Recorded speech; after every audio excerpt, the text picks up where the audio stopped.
Good evening and welcome to Jim McDonald Field here in Mackinac, Illinois, as tonight is the host site for this HOI showdown between the host Deer Creek Mackinac Chiefs and the visiting Tri-Valley Vikings. Some hard-hitting HOI conference football on tonight.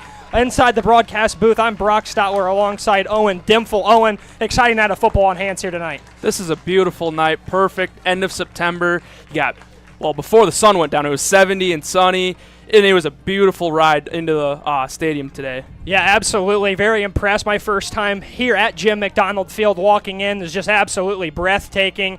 We'll get to some keys to the game here really quick before this one kicks off in just over 2.5 minutes. First for Tri-Valley, really they're the cream of the crop, in this HOI conference. Yeah, we're talking about the past two HOI titles. Only one conference loss in these past two seasons, so they've dominated the heart of Illinois. They've beaten Dee-Mack ever since 2014. And a very complete team that made a state title run last year. Yeah, absolutely. Don't get too much better than Tri-Valley. And as well, Owen, in games like this, one of the keys, just put them away. You know, the last three matchups against Dee-Mack haven't been particularly close. You don't want to let them hang around and potentially steal one. And, Owen, what do you have for us for the host, Deer Creek Mackinac Chiefs? Yeah, I mean, Deer Creek, their backs are against the wall. You know, they can admit that. But it's going to bring out the best of them. They're going to fight in this game. And like you said, Tri-Valley is going to want to keep this game out of hands, because if this is close, these kids are going to see that they have a chance.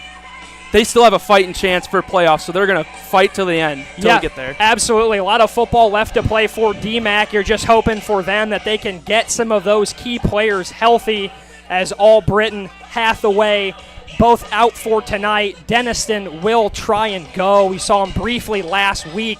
So perfect time for Deer Creek after you saw them the first 2 weeks of the season kind of roll through some victories. Next 3 weeks, 3 straight losses as they dealt with some injury problems. And, Owen, you got to think if your head coach, Cody Myers, just getting guys back healthy is half the battle here. It is all the battle. You know, I spoke with him Thursday morning, and he kind of just told me that, you know, it's a tale of two teams this year. You know, they had the high expectations preseason. They were astounding first 2 weeks, and then they hit a wall with these injuries the past 3 weeks. So it's just, you know, what he said. It's been a tale of two sides this year. Absolutely, and we are just awaiting kickoff here from Jim McDonald Field as Dee-Mack will receive the opening kickoff, and it is away. It's a short one. Dee-Mack takes that one off the hop, and there is a short return back to around the 25-yard line. So we'll get this first look at this Dee-Mack Chiefs offense and this stout Tri-Valley Vikings defense, Owen, who have had some really impressive numbers coming into this game. I mean, you said it. Stout defense is correct. Over this, first 5 games, the averaging only giving up 9.2 points per game, while they've been averaging putting up 42 points per game. So it's a pretty good score differential.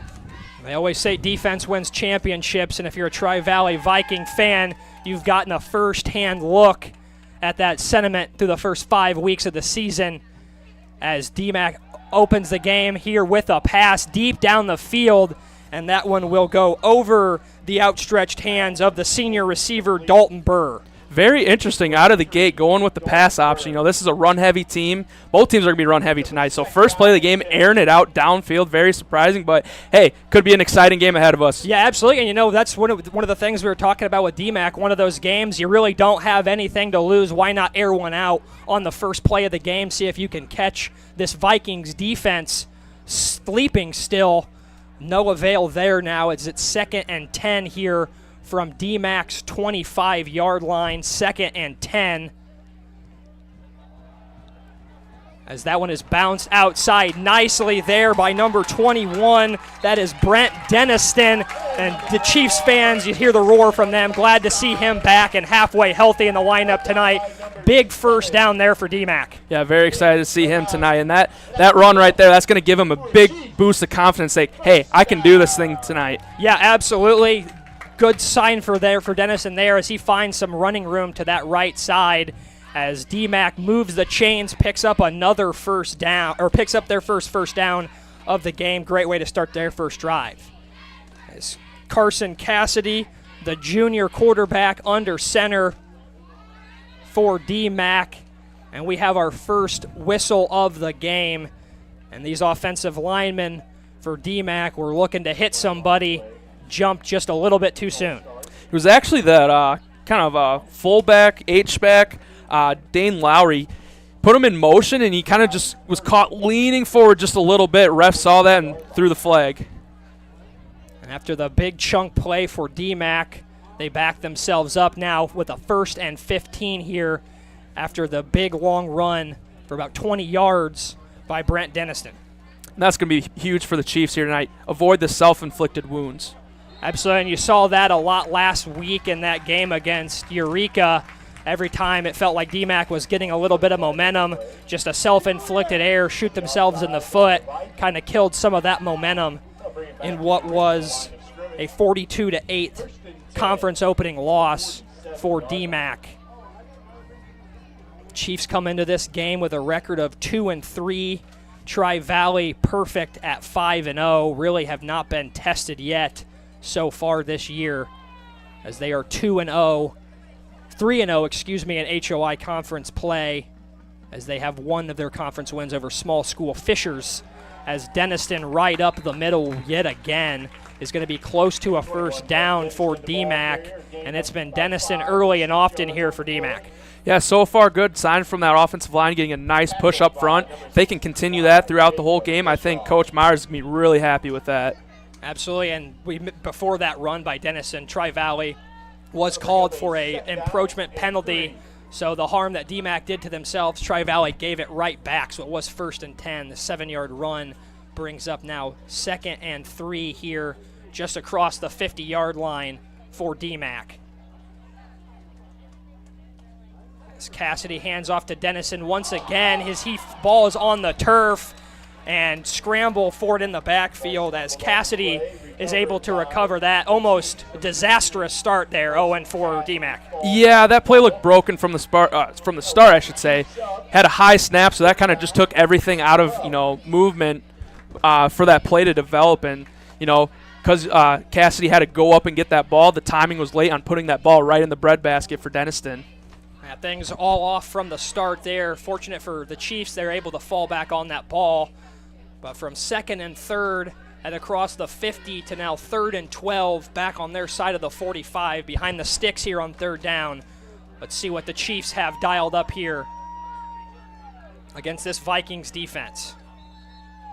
As there is going to be, I believe, a timeout on the field.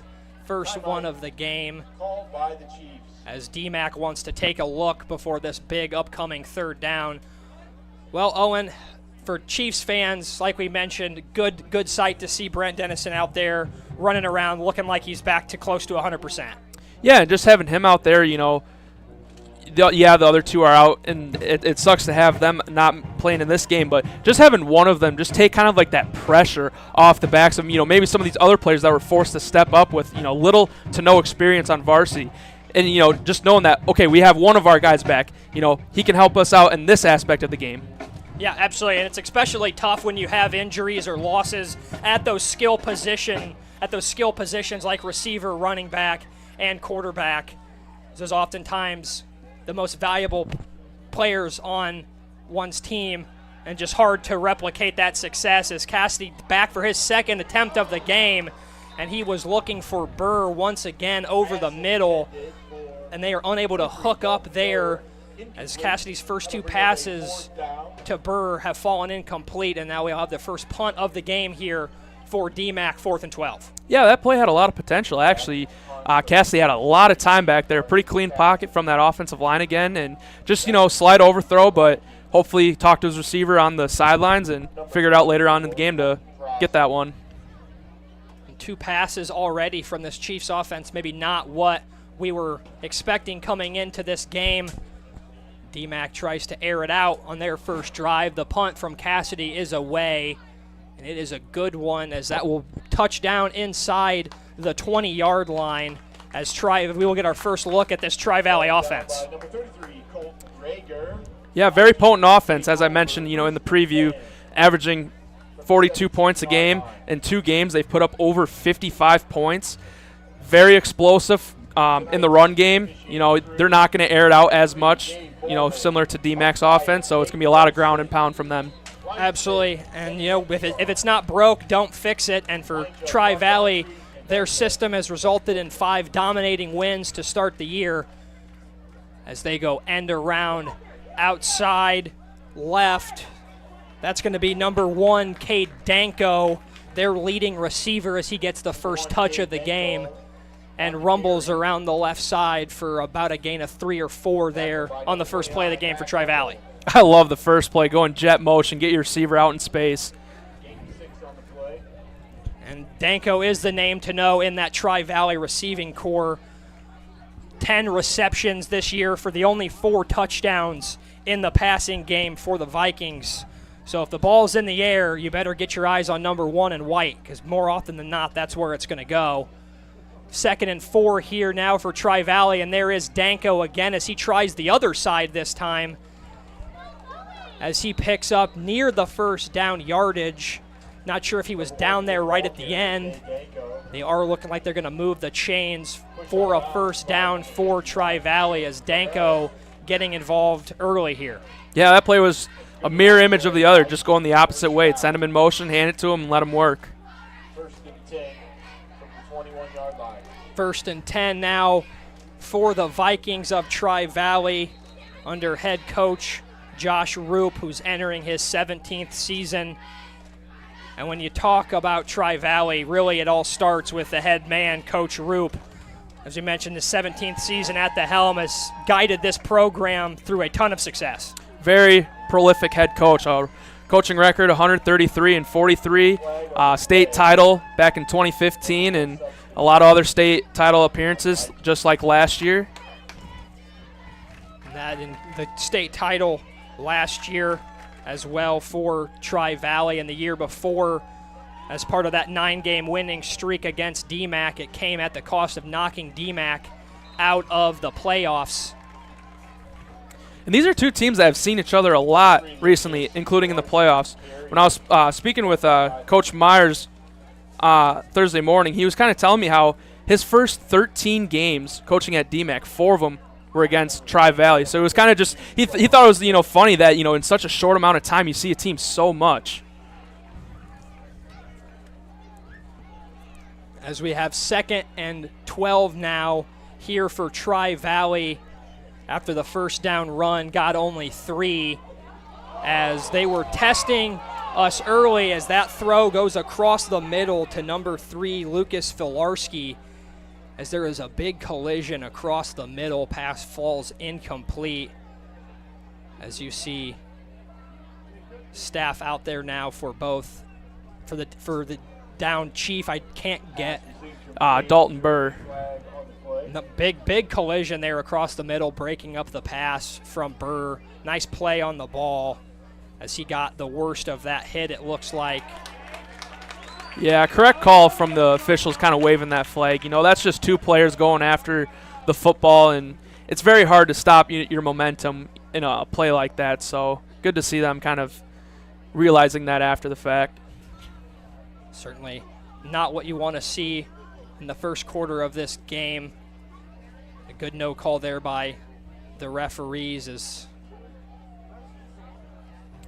And that's what can happen when you have your quarterback throw over the middle of the field.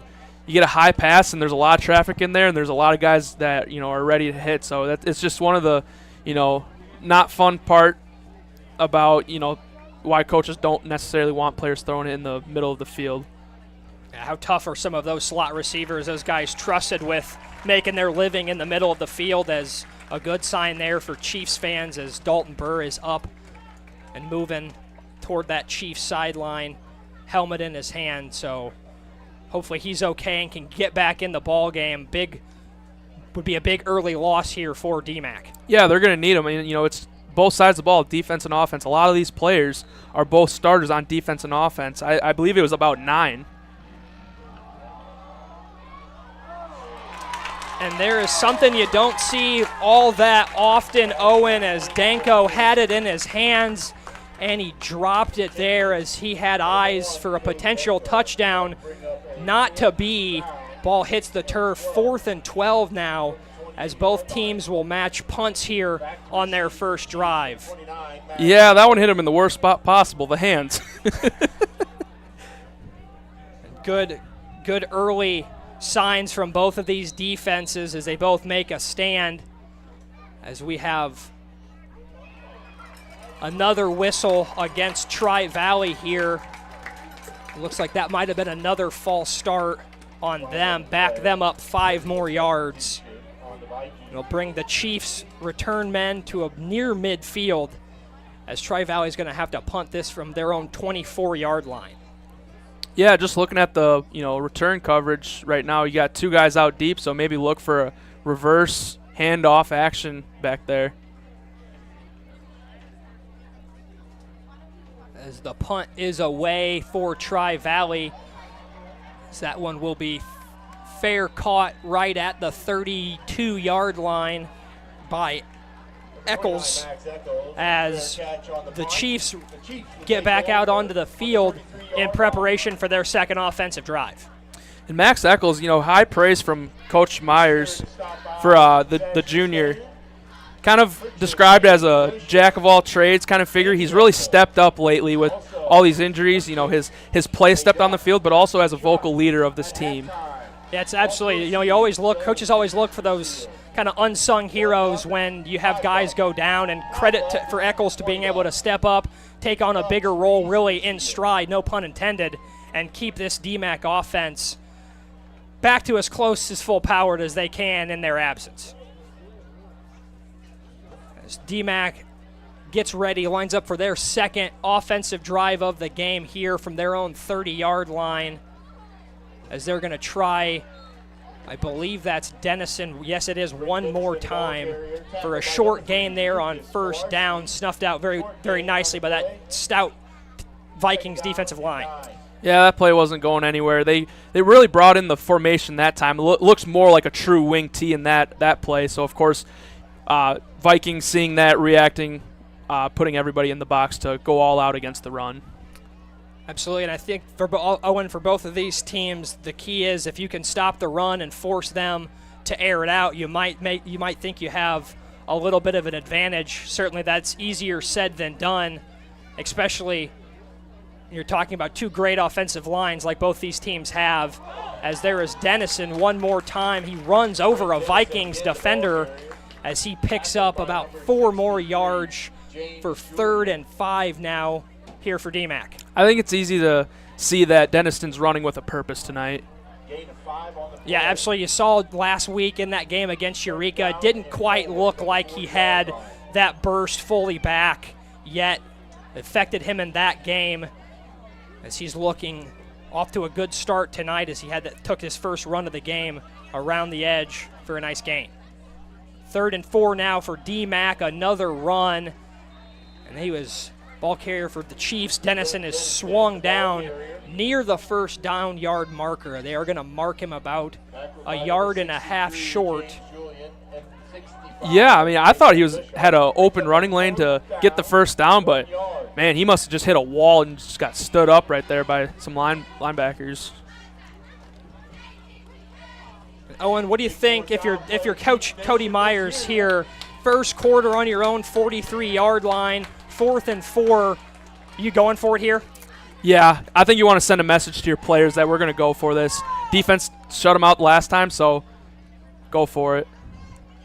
That is exactly what Dee-Mack will do, as it is Dennison once again. Had you confused and try to have the Vikings defense confused on that one too. You know, you've been going to Dennison all these plays now, so you thought the defense might key up on him. Give it to your quarterback on a nice read option. Yeah, good pull there by Cassidy. Gets the Chiefs 4 yards.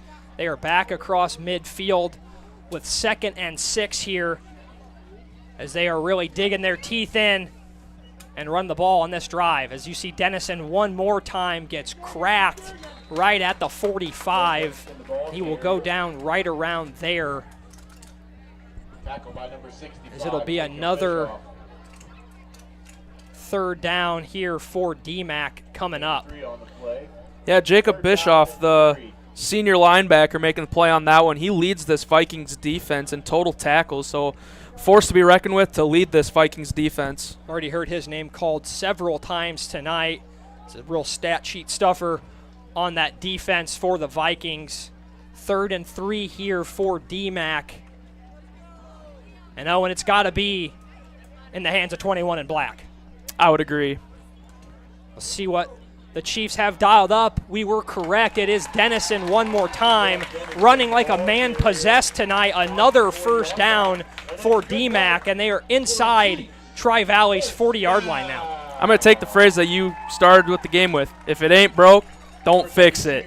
Stick to your staple of your offense, and that's Dennison for a 1st down. Absolutely. No need to get tricky or do anything silly. Just keep giving it to your bell cow and let them keep grinding out these yards and picking up 1st downs. I'm really curious to see what, limit might be on Dennison for tonight, because they talked about he played a little bit against Eureka. Do they want to expand that role? I know that they wanted to play him a little bit of defense, so kind of curious to see how far he goes into this game. 1st down here, a little bit of a miscommunication on the snap there, as it looked like maybe Cassidy wanted to hand that one off. No worries, though, as 15 tucks it, makes something out of nothing, and gets close to another Chiefs 1st down. Nice heads-up play there by Cassidy, realizing the running back wasn't there, taking off with it. And that's what you love to see out of your quarterback, especially someone who isn't supposed to be playing quarterback for you to begin with. Play gets broken, but he stays poised. He knows what to do. Just tuck it and run. And he got a nice pickup to make a 2nd and manageable. And I can imagine there's really no scarier place on a football field than a quarterback in the pocket with guys bearing down on him, way to keep his head and make a positive play there, as he gives it to Dennison one more time. And that will move the chains. Not quite, sorry about that, as it will be about 3rd and 1 now here for Dee-Mack, who is driving and doing it on the ground. Yeah, I'm thinking about one of 3 possible plays right here on 3rd and about 1, 2 for the Chiefs, and 2 out of 3 involve Dennison.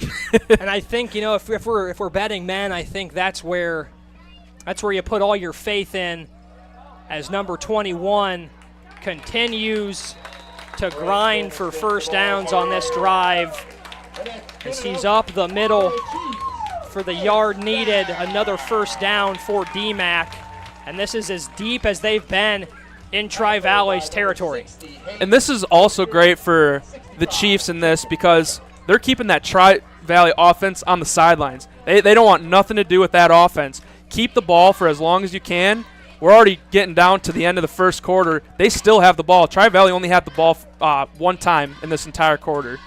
Very good job by Dee-Mack's offense of playing keep away and keeping that high-powered offense on the sideline, as Dennison breaking through a couple tackles just to get back to the line of scrimmage, and he's hammered down by a whole swarm of Vikings there.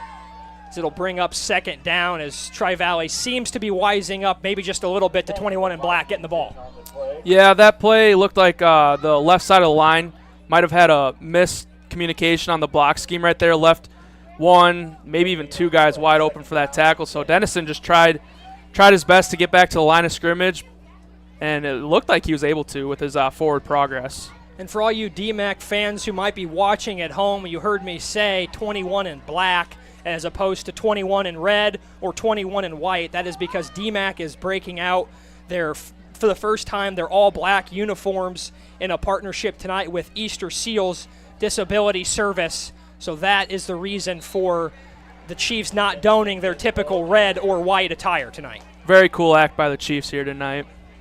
They had a nice, pregame at the coin toss, brought out some people from the organization. So it was very, very nice touch from Dee-Mack tonight. Yeah, absolutely. Anytime any of these high schools can get involved with nonprofit organizations around the area, certainly we'll take that. As that will be the end of the first quarter. Score knotted up here 0-0 between Dee-Mack and Tri-Valley. Owen, any thoughts on that first quarter? I think if you're a Dee-Mack fan, you are very happy with how that first quarter played out. You see one of your best players he looks healthy on the field. I mean, he hasn't no limp at all. He's been running hard. You get to have him just run freely. That's a great sign for this game going forward and maybe even the season going forward. Tri-Valley, you want to see your defense just make just one extra stop. There's been a couple third and shorts and then that fourth and short. You want to see your defense just get off the field on those plays. Absolutely. As both teams slug it out in that first quarter to a 0-0 draw. And real quick, Owen, we'll touch on those Tri-Valley Vikings who come into this game at 5-0, rolling right now, ranked number 4 in 2A behind Maroa Forsyth, Bloomington Central Catholic, and Seneca. And when you take a look at the graphic on your screen here, a lot of these scores really just not close. Yeah, I mean, just looking at Warrensburg-Latham, 35-7 win. Clinton, 34-14. Very impressive back-to-back wins. Fisher, Fieldcrest scoring over 50. And then, some tough games at end of the season with Eureka and Ridgeview Lexington. See how long Tri-Valley remains unbeaten. Let's see if Dee-Mack can get off the snide. As we mentioned earlier, trying to snap a 9-game losing streak are these Chiefs. And two brutal back-to-back weeks in terms of history lessons for the Chiefs, as they had Eureka last week, a team they've historically struggled with. I believe now 6 or 7 losses in a row to the Hornets. And then you draw Tri-Valley right after it. You're still kind of reeling, lost 3 in a row. A team you've lost 9 in a row against, so a win for Dee-Mack here would have to just feel absolutely massive, Owen. Yeah, the Dee-Mack players really wanted these past 2 games against Eureka and Tri-Valley, just, given the history, the streaks. They want to kind of rewrite that kind of as maybe start to establish their own streak. But it's definitely been, this group of seniors for the past 4 years, it's been on their mind. They want these games. As we get started here in the second quarter, as Dennison gets it once again, he is free to the outside. Good toss play there for Dee-Mack as Dennison gets the edge and looks to have gotten another Dee-Mack first down. New quarter, same old business for Dee-Mack. Give it to 21. Oh, they're going to give him yards short, but no question, Chiefs are going to go for it this time. They went for it before they even got to their side of the field, especially now they're going to go for it inside the red zone. And really any time high school football, really any time you get inside the opponent's 50-yard line, it's about 4-down territory, really anyway. Let's see what Dee-Mack has here on 4th and 1. There's a little quarterback sneak there. You saw Dennison come up and push the pile from behind. So the referees are trying to get this one sorted out, figure out where the spot is. Upon first glance, Dee-Mack does keep the ball. They do pick up the first down. Huge scramble there from Cassidy on 4th down. Keeps this drive alive. Nice little tush push there. That's what they call it in the NFL. Philadelphia Eagles have just owned it. And in my opinion, it's unbeatable, really, when you get in that situation. You need a yard at most, half yard. You can push your quarterback right there. I feel like it's just impossible for a defense to stop that. Absolutely. Teams know it's coming, and they're still unable to find a way to counteract the tush push as Dennison finding no room on the right side this time. As Tragot combines with another Viking on the tackle. They'll count that as a loss of 1 for Dee-Mack. It's 2nd and 11 now for the Chiefs. Yeah, he combined with the sophomore Justin McNeely, and they did a great job setting the edge right there, not allowing Denniston to get that outside edge, because as we've seen, Denniston has been able to reach that outside edge and going for extra yards. Let's see what Dee-Mack has drawn up here on 2nd and 11. Ball on Tri-Valley's 16-yard line as the Chiefs trying to take an early 6-0 lead. Cassidy and Dennison back. And there's a direct snap right to Brent Dennison. He tries that right side once again, and Tri-Valley not allowing it yet again. So he gets maybe a couple this time, gets back to the original line of scrimmage. 3rd and 10 now for the Chiefs. Yeah, you're just going to see the Vikings to continue to key on Denniston. We saw that a number of times against Eureka last week, that direct snap right to a running back in the backfield next to the quarterback as they pull it out there to no avail. It just takes all the guesswork out of it if you snap it right to the running back, let him find a hole and make a quick decision. As Dee-Mack mini huddles for this 3rd down play here. Under 10 minutes left to go in the 2nd quarter here. And we will get another timeout here for Dee-Mack, their 2nd of the half. You know, I wonder here on 3rd and long right here, I'm kind of wondering if Coach Myers goes up to that nice screenplay that they really worked on last week with Eureka. Just, you know, it seems a little too far to just trust your run game unless you have 2 plays back-to-back, you know, to get the 1st down. But I would be expecting to see that screenplay here on 3rd and long. Absolutely. Big play here for Dee-Mack. We'll take a quick word from our sponsors. First, from Domino's, locations all across Central Illinois, including Morton and Washington. Domino's rewards back and better than ever. Earn free menu items with every other order. Sign up and order now at Domino's.com. And then Adam Merrick Realty. If you're selling your home, call Adam Merrick. Adam is the only agent in today's market to put his money where his mouth is. If you can't sell your home in 59 days, Adam will buy it, taking all the stress and pressure off of you. Adam and his team have consistently recognized as one of the top real estate teams in the country. Time is money, so when you want to sell your home, call Adam Merrick Real Estate, and your home is as good as sold. Right back here from Jim McDonald Field as Tri-Valley answers Dee-Mack's timeout with a timeout of their own. And Owen, I think now is as good a time as any. You know, we see the Jim McDonald Field. There's been some legendary coaches that have stepped foot on this field, and it looks like Cody Myers is the next in line. Yeah, the coaches before him include Job Limboom, 14 years with an 80-64 record, included 8 playoff trips and a state title. And then before him, the name of the field's after him, Jim McDonald, 12 straight trips to the playoffs from 94 to 06, and 6 10 or more winning seasons.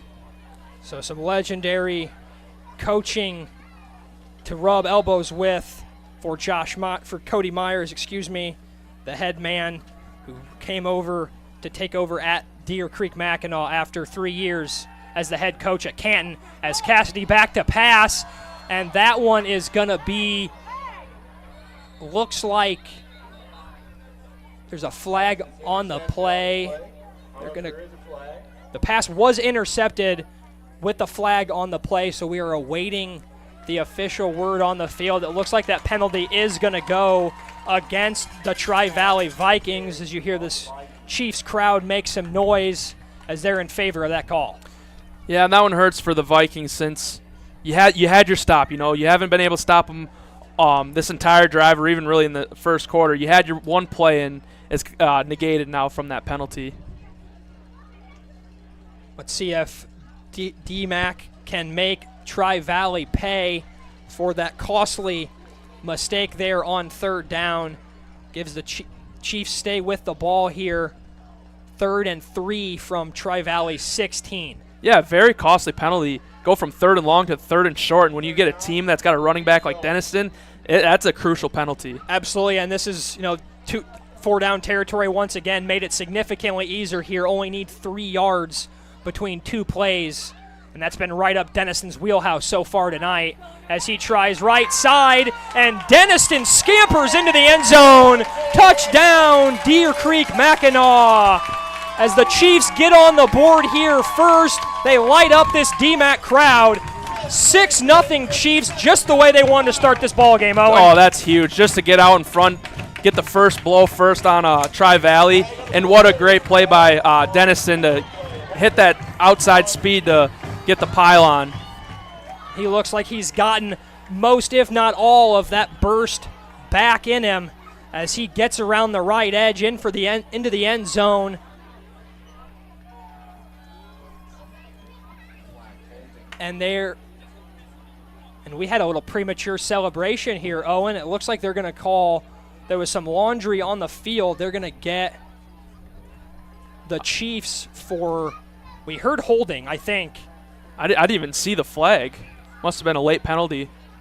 As Dee-Mack responds with their own costly penalty, takes the touchdown off the board. They go right back to Dennis, and he puts his foot in the ground, leaves 25, Josiah Semlo, in the dust as Dennison scampers forward for a few more yards. That will bring up 4th down now and about 9 here for the Chiefs. Yeah, that's a good 3rd and long play. Get a lot of that back. This is going to be now at 4th down. It's going to be a lot like that one play that they thought they had the touchdown. It's about same yardage.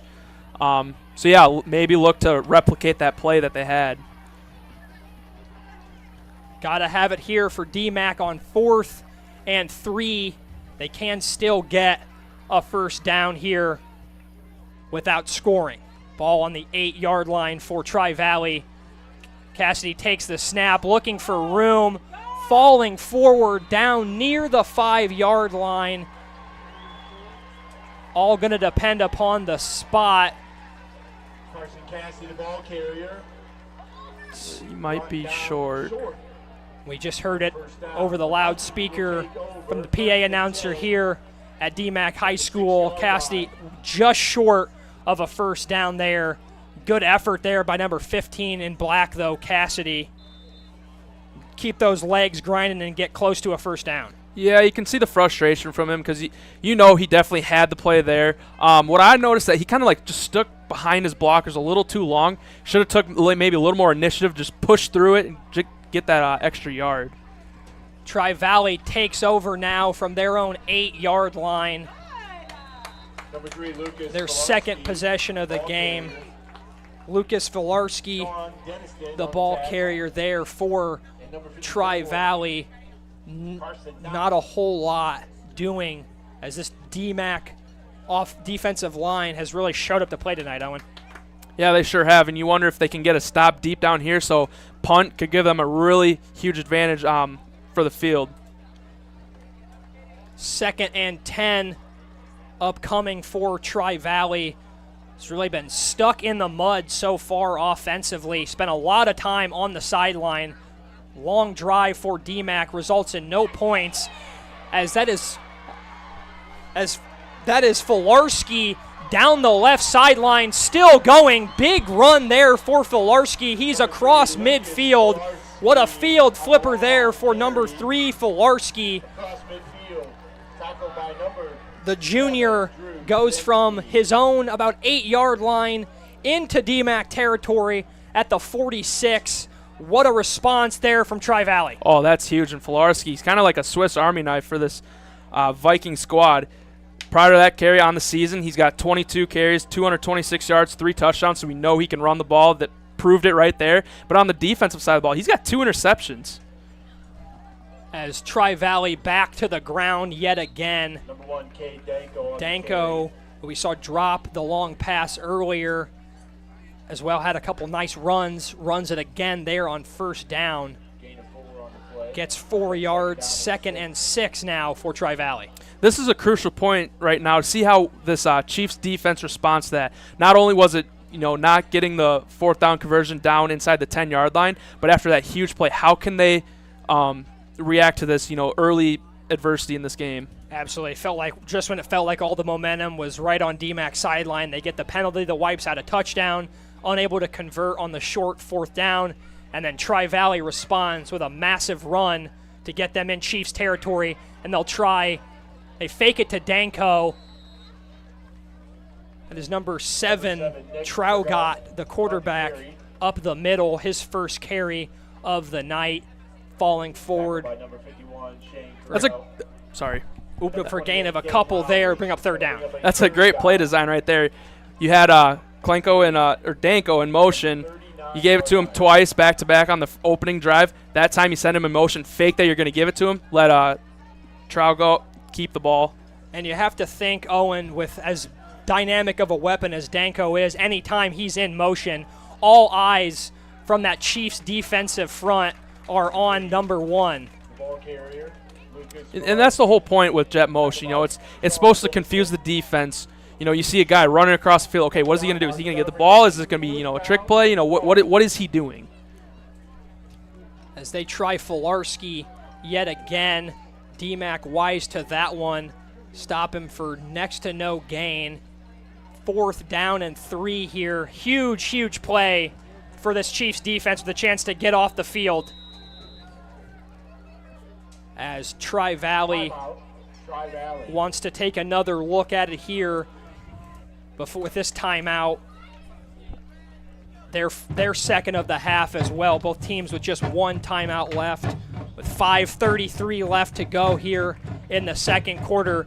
And what I think a lot of people would be surprised is still a 0-0 ball game. Very surprised. This has, 2 offenses that run the ball very well, but in a 0-0 game, I just wrote it down on my sheet. This is a battle of 4th downs right now, this entire first half. Can Dee-Mack get a 4th down stop just like Tri-Valley got their 4th down stop? And Owen, we were talking about before the broadcast, no one better at 4th down conversions this year than Tri-Valley. Tri-Valley, 7 for 7 on 4th downs this season. So very impressive through only 5 games, averaging at a little more than just 1 4th down conversion each game. As Dee-Mack trying to do what has so far been undoable, and that is get these Vikings off the field on a 4th down try. As Tri-Valley moves 3 men in motion, snaps the ball. That's right to the quarterback, Traugot. He is around the left edge across the 1st down marker. And now Vikings 8 for 8 on the year on those 4th down conversions. Great blocking up front to set up that play. Traugot really had no problem getting to that 1st down marker and plus a little extra. And that's just got to be such a feather in the cap for head coach Josh Roop. No matter the down and distance on 3rd down, if you get half the yardage back, you got to feel really confident that they're going to be able to pick it up and stay on the field. As Tri-Valley continuing to hammer the middle of that Chiefs defense. No avail there. Danko, another carry. Pickup of a yard or 2. Another 2nd down and long here for Tri-Valley, 2nd and 9. I have a feeling there's going to be a lot of sore bodies after this game. Just the ground and pound game, everything being stuffed up in the middle. There's going to be a lot of kids that are, iced up after this game. Hard-hitting physical action is what you expect on Friday nights here in Central Illinois, especially in the Heart of Illinois Conference, as Danko gets it one more time. Beautiful tackle there by Dennison. We have some laundry on the field. A nice open field tackle there by Dennison on Danko. In addition to whatever this original penalty is going to be, I see the ref on the sideline through his hat signaling another penalty. I could see just on the tackle that he grabbed with the horse collar. Good eye there, Owen. Unless they talked about it. I saw the sideline judge throw his hat. Usually that means, because he threw the original penalty, that there's 2 different penalties on the play. And just given by what I saw on the tackle, it looked like the defender might have had a hand inside that shoulder pads to bring him down. Could be wrong, though. And it's in times like these, I'm thankful that you and I are up in the broadcast booth and not having to decipher some of the madness that's going on the field. penalty has been declined by the Chiefs. So Dee-Mack will decline the false start penalty on Tri-Valley. Will bring up 3rd down and 9 now for the Vikings. I think that's a good decision by Coach Myers to decline that penalty, force the 3rd down. They really haven't had too many explosive plays other than that one big one that got them out of the goal line. So, yeah, great. Just force the 3rd down early right now. 3rd down and 9 here for Tri-Valley as they try it one more time after the penalty was declined. So some more confusion on the opposite side. I wonder if they're trying to figure out what the down is, because the marker on the field says 3rd down. The scoreboard now says 3rd down, but it did just say 4th down. These refs are getting their money's worth here early tonight. Owen, have to dust out that rule book. Yep, Josh Rope kind of making sure he's got all his ducks lined up before this play happens.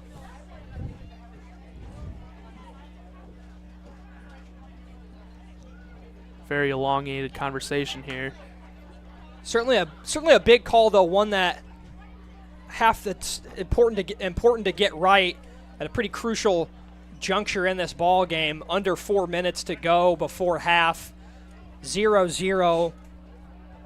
And what has been a defensive battle so far in this first half. Here we go. It's 3rd down and 9. All right, we've got it situated. 3rd down and 9 here from Dee-Mack's 32.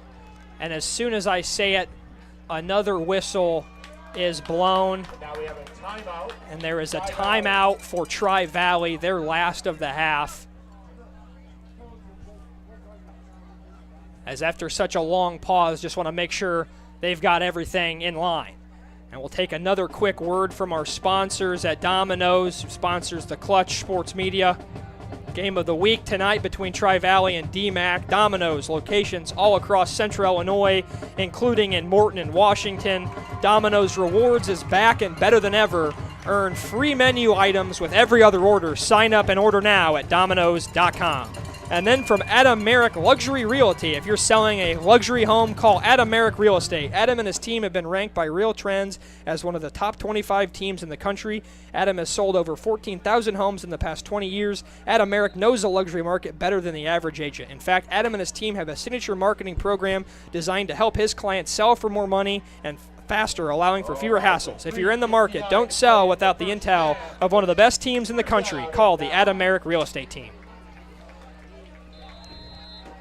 And boy, we had quite the ordeal there trying to figure out that 3rd down penalty as slung across the middle. That is number 9, Justin McNeely. The big sophomore receiver pulls it down on 3rd down and moves the chains for Tri-Valley. What a great play. Go with the play action, fake on the run, and then get your player in the seam wide open.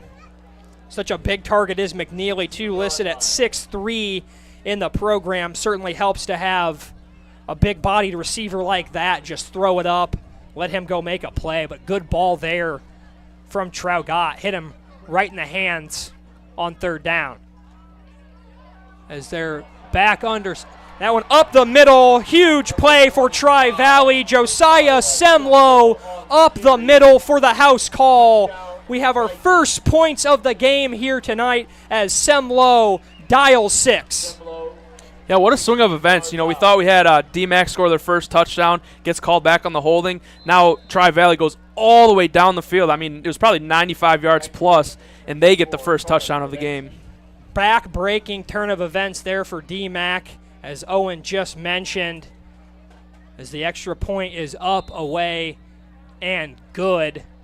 7-0 Vikings, and just like that, a beautiful drive by that Vikings offense, and they're looking to go into the half with a lead.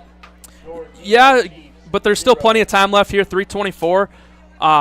You want to see the Chiefs kind of work the field, see if they can put up a very similar drive as they did last time, work the clock all the way down, get in a position to score a touchdown, hopefully tie this game up. 7-0 is our score, 3:24 left on a beautiful Friday night here in Mackinac, Illinois. Tri-Valley certainly maybe not off to the start their fans envisioned when they hopped in the car for the 45-minute trek here tonight, but a 7-0 lead is a 7-0 lead nonetheless. They're still happy to be here. I mean, we had a couple guys say, you know, this is a great facility. They didn't mind the 45-minute drive to come all the way to see this gem of a Central Illinois football stadium. Yeah, absolutely. Like I said, it was my first time being in Mackinac, walking into Jim McDonald Field, and really just for an HOI 2A state school, one of the nicest football stadiums I've ever seen in Central Illinois. And it really surprises you on the drive-in, you know, because as our drive-in, you know, we're going through all this, you know, little neighborhood, and we're like, okay, where's the stadium? Make the turn. Oh, wow, right there. That's beautiful. It really jumps out and stands out to you in a good way as Tri-Valley on the kickoff, little squibber that is recovered by the up man, number 32. That is Brent Dennison's brother, the sophomore Sean Dennison, as he takes a shot on the sideline there on the run back. Yeah, bright future for him as only just a sophomore. Looks only a sophomore, built like a senior. The weight room has been very kind to that kid. Kids now are just bigger now. I mean, you look on these rosters, you got a 6'5", 205 in Kyle Reeser. We talked about Bischoff, 6 foot, 240. Luke Tracy, 6'3", 145. I mean, these kids are just massive these days. Dee-Mack now gets set for their third offensive possession of the half.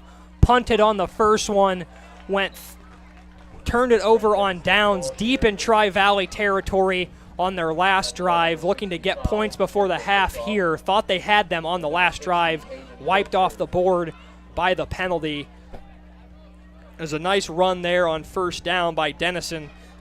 Picks up the Chiefs 5 yards, and they're in business here, 2nd and 5. I think what's going to be crucial for the Chiefs offense is stay ahead of schedule. You know, you always want to make sure you're at least, you know, if you're not going positive plays, at least stay at the line of scrimmage. No negative plays. You don't want to get out of rhythm, get into 3rd and long situations where, okay, now we have to throw the ball and we're not a throwing team. Second and 5 here for the Chiefs. As they try Dennison one more time. Doesn't like the original hole. Bounces it out to the outside across midfield. Hit down by a swarm of Vikings. Bring up 3rd down and 3 here for Dee-Mack. You know, this is a big play too. Tri-Valley gets a stop here. There's still 2 minutes on the clock. Knowing how explosive that offense is, they can make it down the field in a hurry and put up another touchdown or a field goal.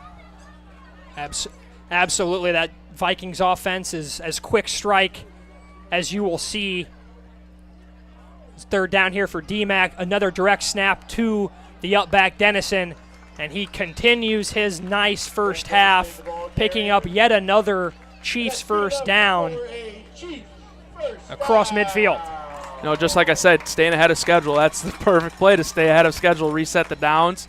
Now the clock's a little more in your favor of, okay, maybe we don't get points here, but at least we still held Tri-Valley to only 7 points in the first half. Absolutely. A win here for the Chiefs in this first half would be to keep that Vikings offense on the sideline and headed to the locker room with a 7-0 or 7-7 ball game.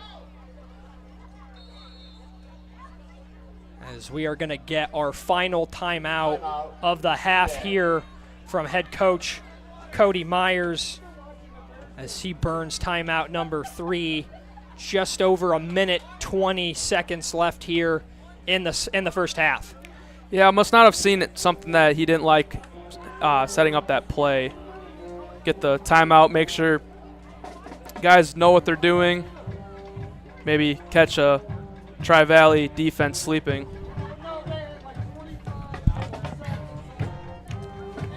Hear the band getting this crowd fired up here tonight on a beautiful Friday evening here in Central Illinois under the bright lights They're not a big big band, but they sure play well though. It's nice. It's just that nice Friday night football touch. You always got to have the band. Absolutely. Saw the cheerleaders and the dance team before the game get the fans ready. Band keeping them engaged during the game.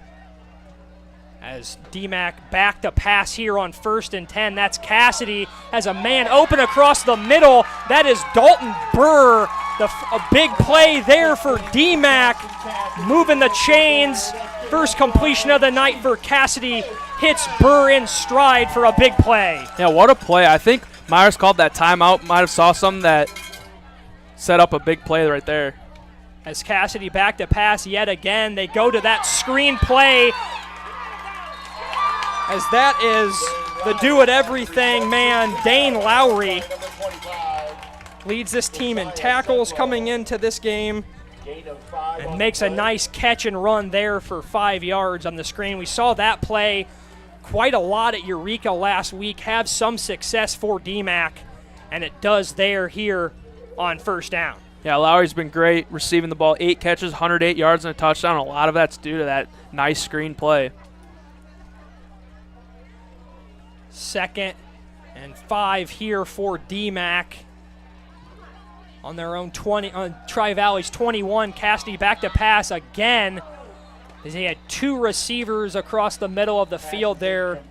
There is a flag on the play. As that one falls incomplete. We do have another flag on the play here, as we have seen a number of penalties. Costly really for both teams in this first half. And that's another holding penalty on the Chiefs to set them back and shooting themselves in the foot. You know, can't really have that if they want to stay in this ball game. And really, Owen, I mean, it's really one play that can tank a drive. I mean, for all the good that Dee-Mack has done in this first half, you look at a couple of penalties that took a touchdown off the board and now backs them up here yet again. Self-inflicted wounds by the Chiefs, putting them behind the 8 ball. As Dennison goes out wide, another flag. Cassidy moving around, just fires that one out of bounds, incomplete. Yeah.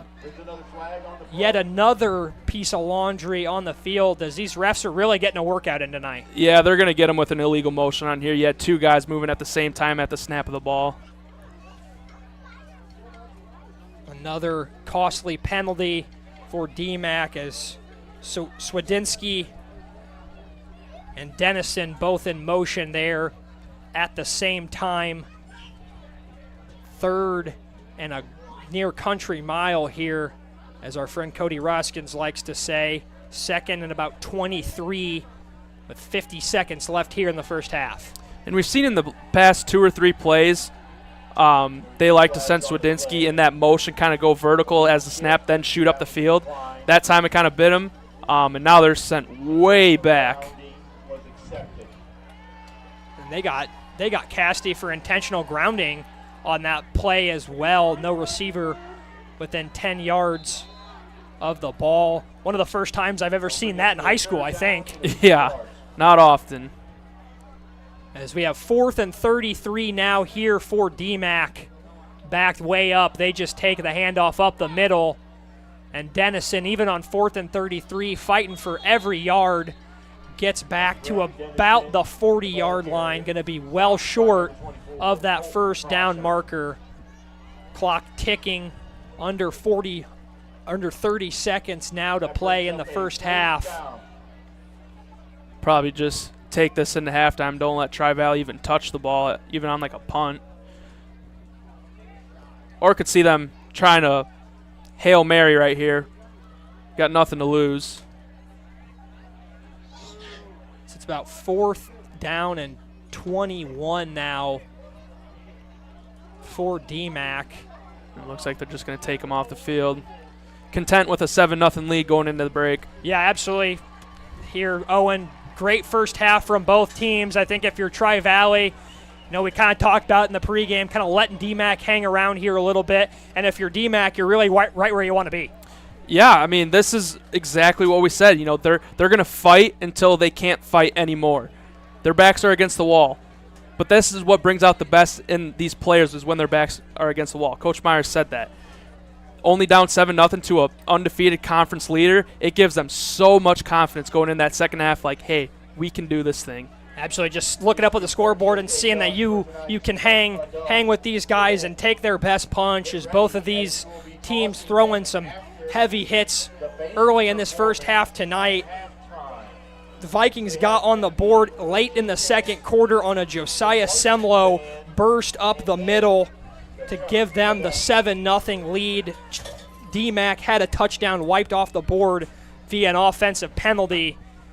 We'll get a quick word from our sponsors here tonight. First from Domino's. Domino's locations all across central Illinois, including in Morton and Washington. Domino's Rewards is back and better than ever. Earn free menu items with every other order. Sign up and order now at Domino's.com. And Adam Merrick Realty. If you're selling your home, call Adam Merrick. Adam is the only agent in today's market to put his money where his mouth is. If you can't sell your home in 59 days, Adam will buy it, taking all the stress and pressure off you. Adam and his team have been consistently recognized as one of the top real estate teams in the country. Time is money, so when you want to sell your home, call Adam Merrick Real Estate, and your home is as good as sold. Thank you for our sponsors at Domino's and Adam Merrick for the great work they do as well. And Owen, before we take a quick break here at halftime, just some quick thoughts on what you saw in that first half from both teams. I saw great football, just great high school football. Great defense with the mix of nice explosive plays that got both teams down the field within scoring chances. Tri-Valley capitalized on their opportunity. Dee-Mack did not. So right now that's the biggest difference maker in this game. But battle of fourth downs, and right now it's Tri-Valley that's winning that battle, and it could lead into the second half into who comes out on top. The Chiefs and the Vikings in the middle of a rock fight here. 7-0 our halftime score. We will be right back in a couple minutes from ClutchSportsIL.com.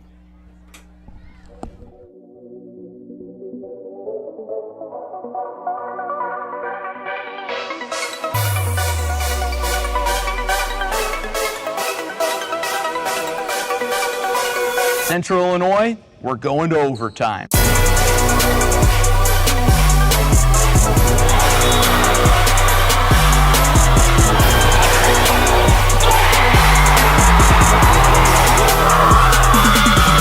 After 4 years of preps covered in Central Illinois, Clutch Sports Media is ready for a new era.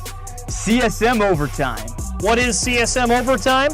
We're going beyond the broadcast to give you in-depth coverage of your teams, Your stories. Your stats and standings. your highlights and action shots. With your subscription, you'll get to see news and feature stories from all sports, up-to-date stats from around the area, and thoughtful analysis from our team of experts. As for our broadcast and social media coverage, it's only getting better. With your support of Clutch Sports Media Overtime, we'll continue to grow our free broadcast coverage with more sports, more games, and more innovation. And thanks to our partnership with Too Efficient Media, your social media feeds will be filled with Central Illinois' best sights and sounds. CSM Overtime will also give you access to full galleries from some of the most talented photographers and videographers in our region. As the new season approaches, it's time for more. More action. More stories. More coverage of all Central Illinois sports. It's Clutch Sports Media Overtime.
Welcome back to Jim McDonald Field. There's a little over 5 minutes left to go here in our halftime festivities, as the always fun Chuck-a-Duck is going on right now here at Dee-Mack High School. We saw an entertaining first half of football. Josiah Semlo was the only score of that first half. His TD run made it 6-0 Tri-Valley. Just really moments after Dee-Mack had a touchdown wiped off the board by a holding penalty. That's it for the scoring. 7-0 was the score. Owen, what do you have for some keys to the game here in the second half? First for the host Chiefs. Yeah, for the Chiefs, biggest thing is they got to finish their drives. They've had 2 really good drives moving the ball down the field. The first one, the penalty towards the end really hurt them because it wiped off that touchdown. And then the second one, right before halftime, they had a nice pass, get them close to the red zone, but then more penalties backed it up to a 3rd and 33, which is almost impossible. No coaches have a play for 3rd and 33. So, yeah, finish your drives. And also keep up on defense, the swarming, tackling, everybody, like all 11 hats on defense, swarming to the ball.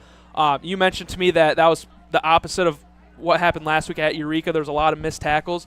Wasn't too many missed tackles in the first half other than that huge run that Tri-Valley got out of their own end zone. So, yeah, keep up on defense, the swarming defense, tackling, I should say.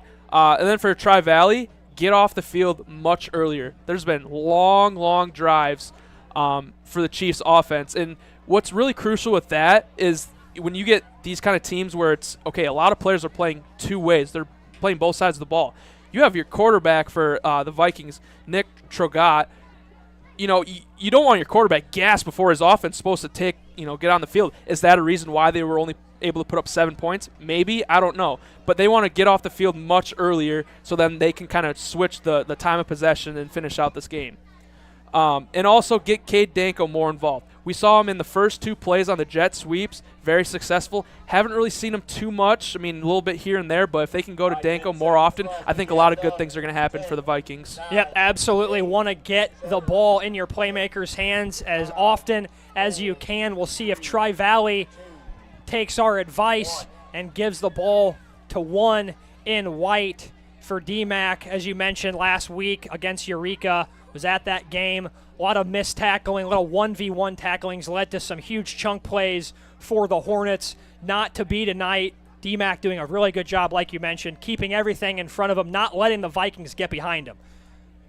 And we'll do a quick word here from our sponsors before the second half kicks off. First, from Domino's, locations all across Central Illinois, including in Morton and Washington. Domino's Rewards is back and better than ever. Earn free menu items with every other order. Sign up and order now at Domino's.com. And then for Adam Merrick, Luxury Realty, if you're selling a luxury home, call Adam Merrick Real Estate. Adam and his team have been ranked by Real Trends as one of the top 25 teams in the country. Adam has sold over 14,000 homes in the past 20 years. Adam Merrick knows the luxury market better than the average agent. In fact, Adam and his team have a signature marketing program designed to help his clients sell for more money and faster, allowing for fewer hassles. If you're in the market, don't sell without the intel of one of the best teams in the country. Call the Adam Merrick Real Estate team. As Tri-Valley on the field now. A little over a minute left here on the scoreboard in the end zone before the second half kicks off. Going through some stretching drills. Still waiting Dee-Mack back out on the field. Don't go anywhere, folks. We've got 24 more minutes of an exciting HOI conference showdown here. Let's see if, as Dee-Mack tries to get off the schneid and get a win against Tri-Valley for the first time in their last 9 chances. Yeah, it's something that's hung over their head, and we've spoke on how these players really want this game, and going into halftime only down a touchdown, they're in this fight. Absolutely. Dee-Mack had to think they wanted to come into this game, not make it a track meet, but more of a dog fight, and they have done just that, really controlling and containing that high-powered Vikings offense who came into this game averaging over 42 points per game. So a far cry off from that number tonight, and just a tip of a cap to Cody Myers and his Chiefs and that defense. And we're going to see really who can finish out this game. You know, good teams find a ways to win at the end of all games. So whether that be Tri-Valley or Dee-Mack, this is really going to, you know, provide a sense for these teams going forward later in the season. Can they close out close ball games? Absolutely, and for Dee-Mack, you know, backs not quite up against the wall with 3 losses, but you add a 4th into the equation, and the playoffs start to become a little bit of a distant memory as 5 losses officially eliminates you. So it would be a huge game here for Dee-Mack if they were able to essentially steal one here from the Vikings. Yeah, they were kind of in a similar situation last year. They lost their first 4 games to get to an 0-4 start, but then they found a way to rally, get 4 straight wins to get back to 500, setting up that Week 9, you know, win in your in-game at Eureka. They didn't come out on top, but they still proved that, hey, we're going to fight to the end, and they could be in a similar situation if, you know, say they lose this game to get their 4th loss, that, okay, now we got to go. We can't, you know, afford another loss. And we'll take a quick look at the upcoming schedules for both teams. First, for Tri-Valley, they go next week. They play Ridgeview Lexington, who's 2-3. Then they play Tremont, who's 0-5, and then they close out the year against Eureka, who's 3-2 as of right now. And then for Dee-Mack, they are at home against Tremont next week, 0-5. Certainly a game that Chiefs fans the Chiefs have to win there to keep their postseason hopes alive. Then they travel the next 2 weeks on the road to go to El Paso Gridley, who's 3-2, and another one of those teams vying with Tri-Valley for the conference title. And then they finish out the year at Ridgeview Lexington, who I mentioned 2-3 as well. So no easy gimme layups on these schedules. You know, even Tremont 0-5, that's certainly one that, you know, you might pencil in as a win, but the Turks aren't going to think so.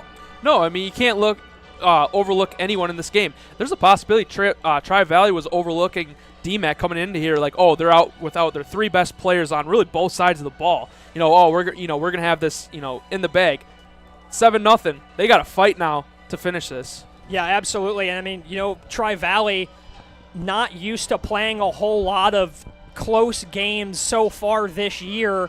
Obviously something that could bode well for them if this game remains within a couple scores in the postseason. But, you know, if you're Tri-Valley, you're not used to running your offense in the mode of, okay, we're only up a touchdown, as opposed to, well, we're up multiple scores and we can just kind of take the gas off. Yeah, it's going to be a very different kind of in second half environment compared to the previous 5 games on the schedule. They've been all, you know, blowouts. So now, and this is going to be a good test for Josh Rope to see, you know, come playoffs for Tri-Valley, they're going to be in a lot closer games. They're not going to, probably not, you know, not making any assumptions, but probably not going to just blow out everybody. So you want to see how your players react in a close ball game. Absolutely. As we are just getting set to kick off the second half here from Jim McDonald Field in Mackinac, 7-0.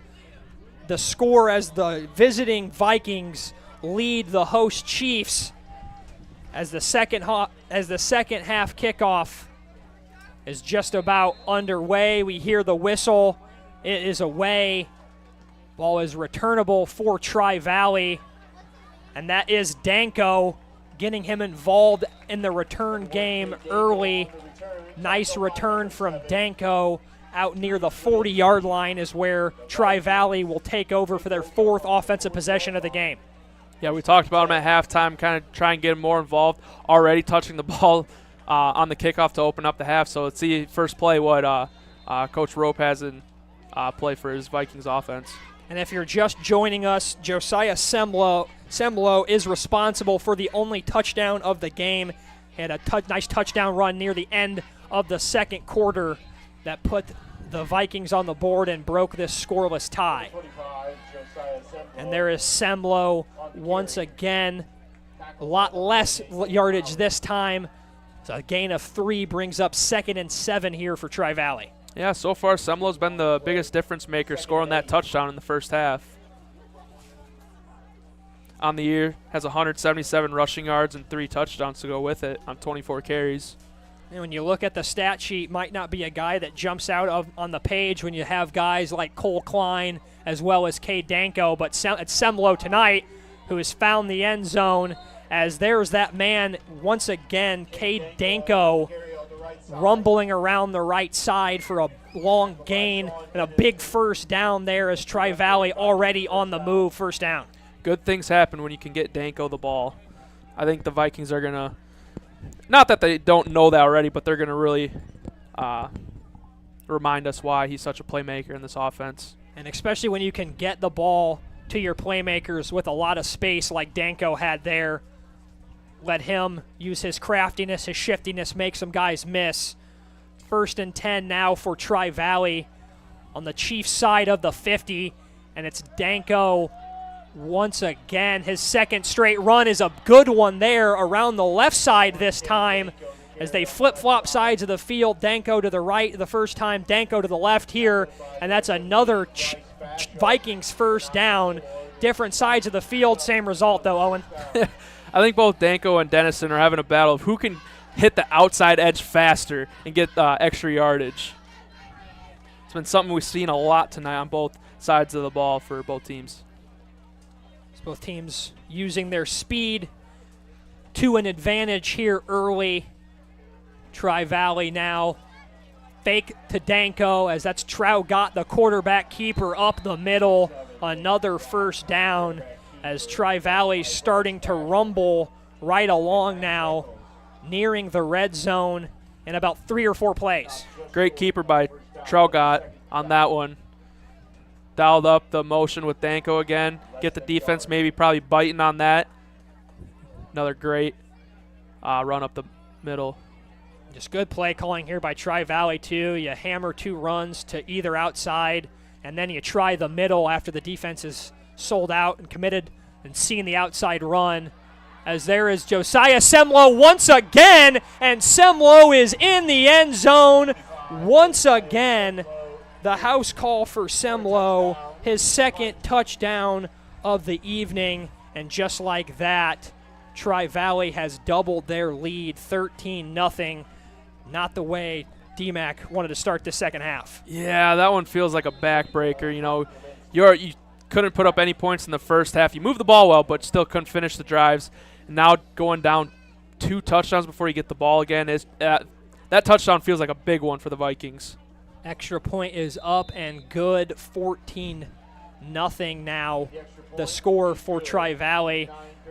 And the different feel after the touchdowns here tonight. Last week when you watched Eureka and Dee-Mack, Eureka was one of those teams that exclusively goes for 2 points, and Tri-Valley tonight, a team that seems to exclusively, that does trust their kicker and just goes for the extra point. So a little bit of a difference there, but between some HOI teams. Yeah, I think it just varies across all of high school football. Some teams have good kickers that they can trust to put it up the uprights, and some teams, might not have a true kicker, and they feel like it's a better, opportunity for them to just go for the 2 points. But yeah, I mean, the Vikings trust their kicker. Rubezensky, before this game, 26 for 30 on the year, good for 87%. He's added another 2, so that's getting close up to that 90% completion rate. That's very good for a high school kicker. Absolutely, and having a kicker you can rely on to hit a big kick or a big extra point is certainly a luxury that not all teams have here in Central Illinois. Especially when you get late in the year, too, when you get in close games where you end a game, 3 seconds left on the clock. You don't necessarily think you can get a touchdown, but, hey, we're in field goal range. I got a kicker who can boot it in, get us the win. Absolutely, just a nice wild card to have at the back of the deck to pull out whenever you need it, as Tri-Valley lines up for the kickoff here. Another short kick caught by the up man, Sean Denniston, the younger brother of Brent Denniston, the sophomore, rumbles up to the 35-yard line. And that is where Dee-Mack will take over for their first drive here of the second half. Yeah, so far Sean's had 2 nice kick returns. Wonder if he could ever, get a find himself a role on offense, but can't hurt giving it to a relative of Denniston. Let's see if Dee-Mack can keep their offense rolling. Like we mentioned, no problems for Dee-Mack in that first half moving the ball. Just a couple mental errors pushed them back, put them behind the 8 ball, and just kind of killed any momentum they had on those drives. As that one is going to be Denniston for his, that's Cassidy. His first carry of the second half goes for no gain as the Vikings D front ready for that one there. Snuffed it out for no gain. This is a big drive right here. If they can match that opening second half touchdown scored by the Vikings, they'll definitely feel much better going forward here in the third quarter. But if they can't match it, that momentum, it's starting to shift over that Tri-Valley sideline. Absolutely cannot afford a 3-and-out here if you are Dee-Mack. Need to keep that offense on the field for as long as possible. They go back to the well to Dennison one more time as he gets a short gain up the middle, and Tri-Valley doing a really nice job on the first 2 plays at a halftime, stuffing that run right at the line of scrimmage. Yeah, that defensive line's getting a nice push up front, and offensive line for the Chiefs, they're struggling to find or create open running lanes for Denniston like they did early on in the first half. And that D-line for Tri-Valley, a handful for any team. 63, James Julian in there, 6 foot, 185 junior. Some big bodies on that defensive interior for Tri-Valley. As Cassidy drops back to pass into some tight traffic. Really nice catch there by Dane Lowry. Nice concentration catch there, battling through the contact. Makes a nice catch over the middle and gets the Chiefs a first down. That's a big-time player making a big-time catch right there in a crucial moment. Facing third down, daunting, time right now, giving up that touchdown. Get the first down, reset the chains, and keep the drive alive. That was a massive play right there for the Chiefs. What a ball from Carson Cassidy as well, threading the needle through 2 Vikings defenders to find Lowry for the completion. Chiefs are in business now as they get driven backwards there on first down. Looks like a no gain there. Maybe a loss of 2 on the play there for Cassidy. And after giving up a big play, Tri-Valley's defense shakes it off and comes up with a big play of their own. They understand they gave up that nice pass play, but they know they're the Chiefs' go-to. It's run the ball up the middle too, and so they were already there by the time he made his option to keep the ball. 2nd and 11 now for the Chiefs on their own 47-yard line. Under 7 minutes now here in this third quarter as the clock is just churning right along as Cassidy finds Lowry yet again. He breaks a couple tackles. Nice run there for Dean Lowry. Not quitting there, breaking through multiple Vikings tackles and fighting for that first down. Dane Lowry is a player that, you want as a teammate. He's not going to quit, and he's not going to quit on you either. He's going to keep on going, just like in that play. Put his head down and just truck through that defense. That could get that Chiefs sideline fired up for their upcoming play here. His play is so exciting, we're at a loss for words up here. Yeah. As Lowry looked like he was going to be stopped well short of that first down. Brain fart.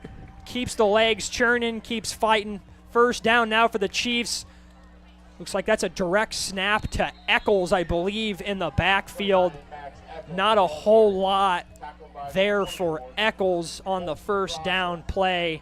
Maybe a gain of about 1. He's lucky he didn't lose that snap right there because his body started moving before that ball completely got there. He had to reach back, make sure he got the snap, and that kind of took away his momentum of his running lane. And we saw disaster almost strike Dee-Mack in similar fashion in the first half when they fumbled after Dennison had the ball knocked out of his hands, able to recover. So fortunate there for no fumble. As we have 2nd and 10, no gain on that last play by Eccles. They'll try Dennison as he gets the outside. Good cut there by Dennison. Around the outside, we see the flag on the far sideline. Pretty good indication that it might be holding on that Chiefs offensive line as Dennison bounced it to the outside. And the Chiefs are whistled for the hold. Yeah, it looked like he had too much green grass over there. That something didn't look right. That's one of those plays you see him get the edge, and it's like, there should be defenders here. What's happening? And we got the answer. Yep. But another crucial self-inflicted penalty here, driving the Chiefs' offense backwards. And it's just, like we mentioned in the first half, every time Dee-Mack gets a little bit of momentum, starts to drive the ball, puts some first downs together, they have a penalty like this, put them way behind the 8 ball. And now it's 2nd and 22, when you're not really a dynamic passing offense, those yards can be hard to come by.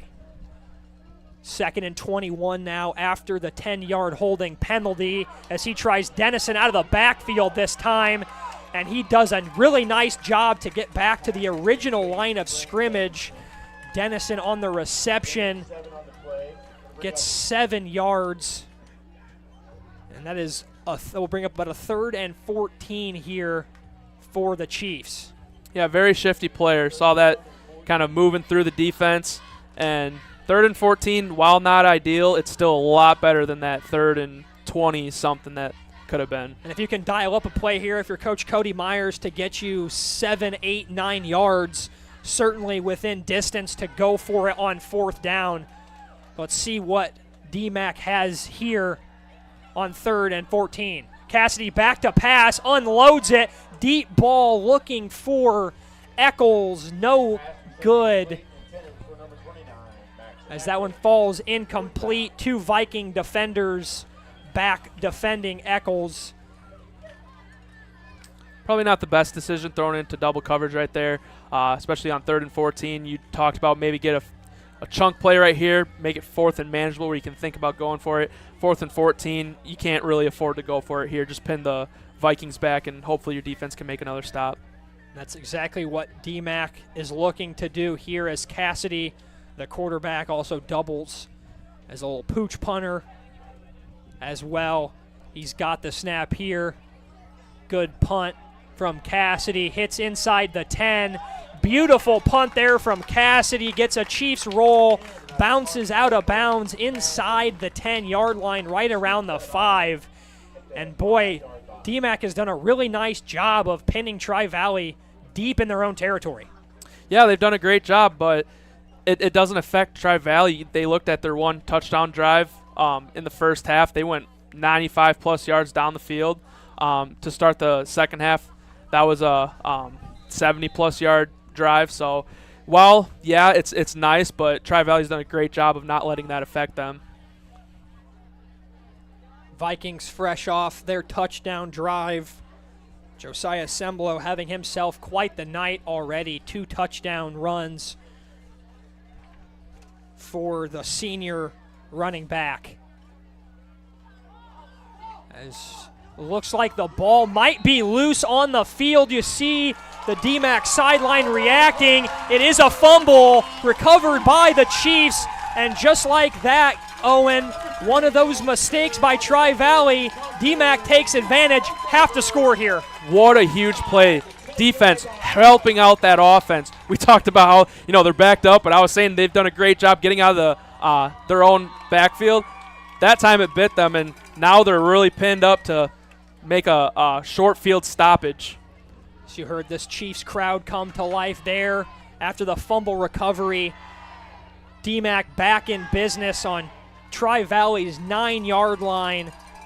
First down and goal to go here for Dee-Mack. Big drive here for the Chiefs. Down 14-0 as Dennison is swarmed and brought down after a short gain of maybe a yard there on first down. Yeah, you feel a touchdown is just a must right here if you want to stay in this game. We're getting to under the 4 minutes of the third quarter, down 2 scores. This is a must touchdown drive right here. One of those momentum swing moments, Owen. Tri-Valley got the ball back after they scored a touchdown, looking to really put this game out of reach, 21-0. and a fumble, a recovery. Dee-Mack has the ball back and is looking to cut the lead in half. Potentially 14-point swing on that play. 2nd and 9 now for Dee-Mack as the quarterback, running back bump into each other. Run up the middle there by Eccles is a good one. 5 yards for the other Dennison, Sean Dennison, on the run there. About 3rd and 5 to go here for Dee-Mack. This is another one of those situations, Owen, where you don't have to go for the touchdown here. Just get it close and let one of those talented running backs drag someone across the goal line for the touchdown. Absolutely. 3rd down, it is to Dennison. He makes a cut. Beautiful tackle in the backfield there by Tri-Valley. Can't quite get the number. Looks like 7. That's the quarterback, Nick Traugut. We saw him make some plays on the offense, and he gets in the defensive backfield there, makes a play on a big 3rd down run by Dennison for no gain. Yeah, he's helped out the offense, leading 2 great touchdown drives, and here's helping out the defense with a huge 3rd down stop, forcing a 4th down. Nothing like your quarterback playing corner on defense, giving a boost to the offense, making a big play on 3rd down. As Dee-Mack looking for their first points of the game here on 4th and goal to go from the 5. Under 2 left to play in the 3rd quarter here, as we will have a timeout from the Chiefs. Timeout from the Chiefs, their first of the half. Josiah Semlo added another touchdown run on the first drive of the game for Tri-Valley to make the score 14-0. Quick word from our sponsors, Domino's, locations all across Central Illinois, including in Morton and Washington. Domino's Rewards is back and better than ever. Earn free menu items with every other order. Sign up and order now at Domino's.com. And then for Adam Merrick Realty, if you're selling your home, call Adam Merrick. Adam is the only agent in today's market to put his money where his mouth is. If you can't sell your home in 59 days, Adam will buy it, taking all the stress and pressure off of you. Adam and his team have been consistently recognized as one of the top real estate teams in the country. Time is money, so when you want to sell your home, call Adam Merrick Real Estate, and your home is as good as sold. Just about back in action from Jim McDonald Field here in Mackinac as we are awaiting a big 4th and 5 here for Dee-Mack. Goal to go, down 14-0 late in this 3rd quarter at home against Tri-Valley. I think they might be saying false start. Looks as if that false start and just another one of those self-inflicted penalties on Dee-Mack. They go from 4th and 5 at the 5 to 4th and 10 now, and put themselves really behind the 8 ball in an important down. Yeah, I wasn't sure what happened there. I did see one of the Vikings defensive linemen move. Maybe he saw Chief offensive lineman move. But yeah, definitely a backbreaker right there. This has to be your best offensive play you have in your playbook right here. So we have another whistle here. Another timeout for the Chiefs as they burn a pair here. And really, I mean, you can't take them with you. This is a really big moment in the game here. I feel like you got to get in the end zone if you're Dee-Mack. Want to draw up, like you mentioned, the best offensive play you have in the book. Yeah, Coach Mars definitely recognizes the moment. This is his chance to stay in the ball game. And 2 timeouts taken in the 3rd quarter. It's not ideal, but this is a huge play where you have to get it right. See if those, you mentioned the timeouts, just 1 left now for Dee-Mack. See if that plays a part in this game down the stretch, if the Chiefs are able to keep it within a score. I feel like you need one here, though. After your defense did a great job of getting the ball back for you after you were unable to do anything with it. give you a short field would be a real letdown to give the ball right back to Tri-Valley. Cassidy and Dennison in the backfield in the shotgun for the Chiefs. Cassidy has the snap. He looks back, fires to Dennison up the seam. What a pass, what a catch. Cassidy to Dennison, and the Chiefs get on the scoreboard. Brent Dennison holds on through the contact. Nice ball from Carson Cassidy, and just like that, these Chiefs fans right back into it. 14-6, Tri-Valley. Great play by Cassidy right there. Look for your best player out in space, give it to him right away. He did not wait for him to get open. He saw him right there, threw it to him, let him do the rest, fight into the end zone. Seen a couple nice passes from Cassidy these last two possessions for Dee-Mack. Threaded the needle to Dane Lowry on the drive that ended in a punt. Threads the needle there to Brent Dennison for the touchdown.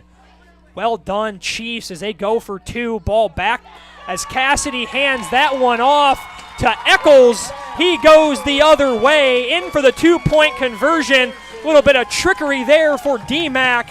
It pays off. 14-8 now as the two-point conversion's good.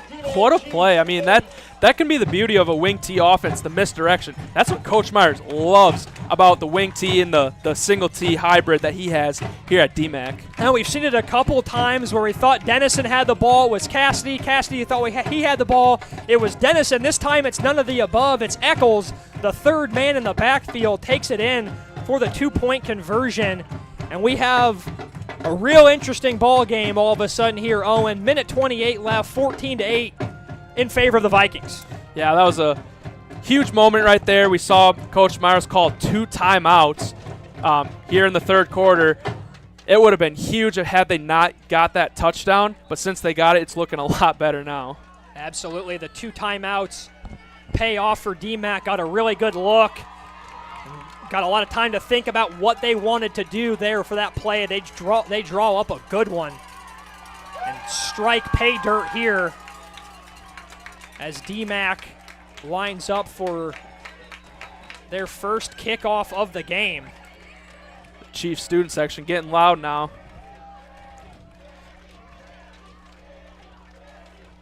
Let's see what this Vikings offense is able to do after the turnover. Kick is up, away, and smart play there by Tri-Valley. Danko to let it roll out of bounds. Get the ball near the 40 now.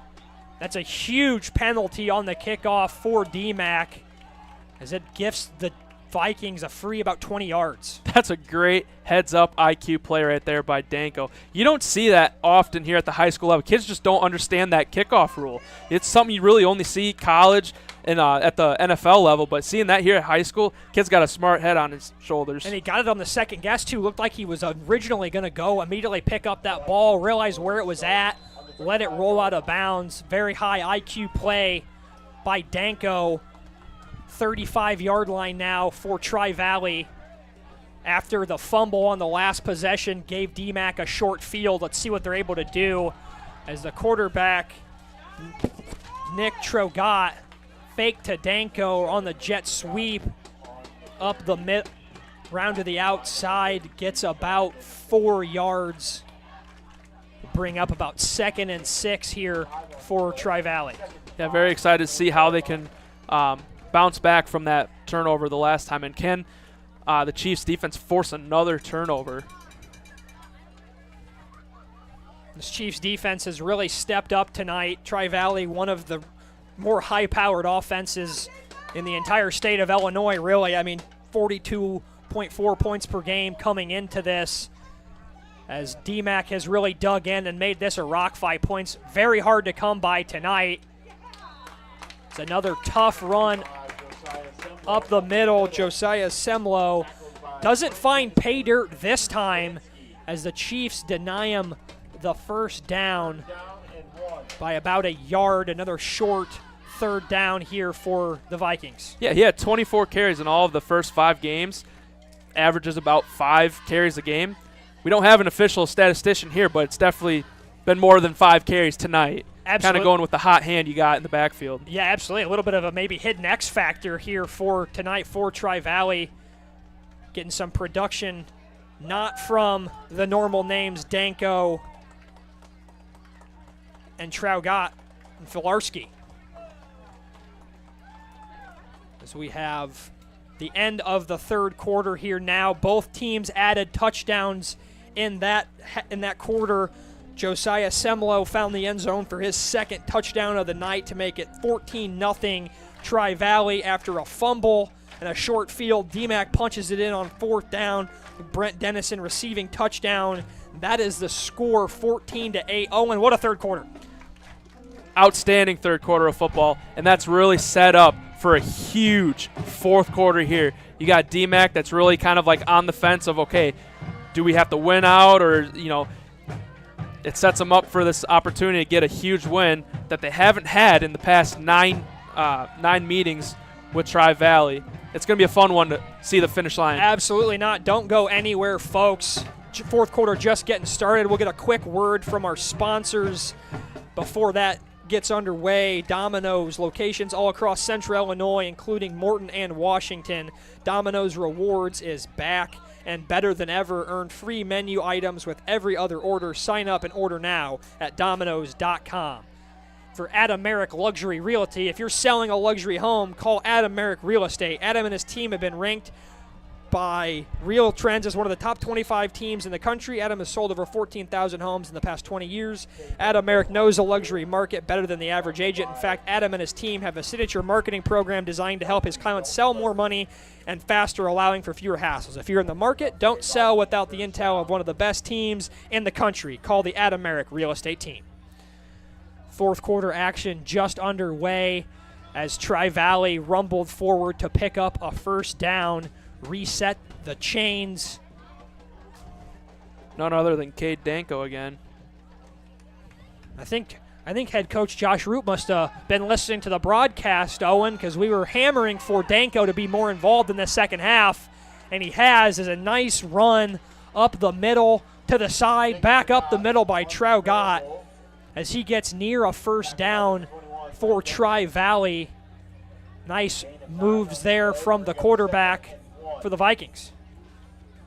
Yeah, great shifty quarterback. Always dangerous in a dual threat sense in this offense. To fake it to the running back, wide receiver, whoever you got in motion, and just keep it and go up the middle. Haven't seen a whole lot from Traugat on the offensive side. Had a big play on defense last drive for Tri-Valley. Let's see what they can dial up here as Lucas Filarski tries the far sideline to success, gets pushed out of bounds right around the 30-yard line for another Tri-Valley first down, moving the chains here to start the fourth. And the Vikings have had a good, run attack tonight, and something that we really haven't made note of. Junior running back, quarterback, skill-wise player, whatever you want to call him in this offense, Cole Klein has not seen the field at all. He's actually not suited up on the sideline. So big loss for the Vikings, but they found another great one in Simlo with 2 touchdowns tonight. Absolutely, as Traugat hands it off to Filarski once again as he gets about half of the yardage needed. And Owen, you mentioned Cole Klein not being in uniform, a loss, but that's what teams like Tri-Valley do. When you lose big talent, you oftentimes, they have no problem replacing it coming into the year. You lose everything. Running back Blake Reginald, over 2,500 yards last year, 34 TDs. They seem to have found another gem in Klein when he's playing, and even another gem as well. As a deep ball down the sideline to Danko is called in. What a catch, what a throw. Traugat to Danko down the sideline. Beautiful concentration there by Danko to pull it in. And just like that, a quick strike by Tri-Valley has them right back out in front, 20-8. Traugat with what we call a 10-cent throw on that, a dime. Hit him right in stride, only where Danko could go up for it. He made a nice catch, high-pointing that ball and coming down with it. As we see the Tri-Valley, as we see both passing offenses contribute to touchdowns, as Traugat finds the deep ball connection with Danko, his 12th TD now, excuse me, 5th TD now on the year for him, as he has all 5 receiving touchdowns for the Vikings this year. He's really been the only receiving threat in this offense, but he's done a tremendous job with it. And then you can throw in his dynamic ability to go jet motion, just take the ball and go. One of the best skill players in this offense. Yeah, a lot of just great skill position players on display here tonight, as we saw Danko there get his name in the score sheet. Danko, just a junior, the 6'2 receiver, defensive back, makes a nice play there, climbing the ladder for an athletic catch, as the extra point up and good as well. So 21-8 now. Tri-Valley back in front by 13. And that feels just like a huge, huge touchdown for the Vikings. The Chiefs, they were only able to score when they got the ball after that fumble inside the 10-yard line. Can they go down the field? They've proven they can go down the field. Can they go down the field and score on top of that? They haven't proven that yet. So that touchdown right now proves to be a huge one with only 10 minutes to go in this game. Massive answer from Tri-Valley, as points were hard to come by in the first half. We have 3 straight scoring drives now for these teams, as Tri-Valley kicks off here up 21-8. As that will be Eccles on the run back. Gets pushed out of bounds right around the 25-yard line.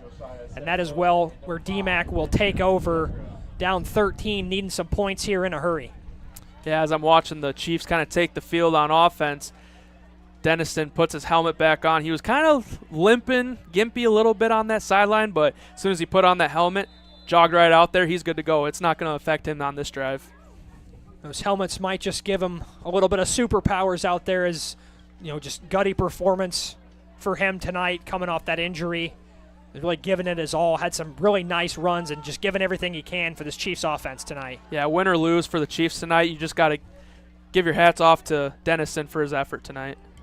As there is that man once again, Dennison parlays a couple moves into the backfield, doesn't pay off, as he is thrown to the ground right at the line of scrimmage, as Dennison is a little bit slow to get up, and you see a little bit of a hobble there for Dennison.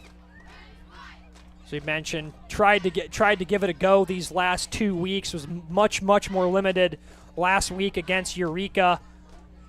Has been almost full go on offense here tonight, it seemed, but he is out now on a crucial offensive possession here for the Chiefs. But they've subbed in the younger Dennison, so Dennison to Dennison. Let's see if he can keep the train rolling for the Chiefs. As Cassidy pumped once, throws it down the field. Beautiful interception there on the sideline for Tri-Valley. Tommy Harris, the tipping the ball around, concentration to get the toes in on the sideline. Backbreaker there for Dee-Mack. Big takeaway for Tri-Valley.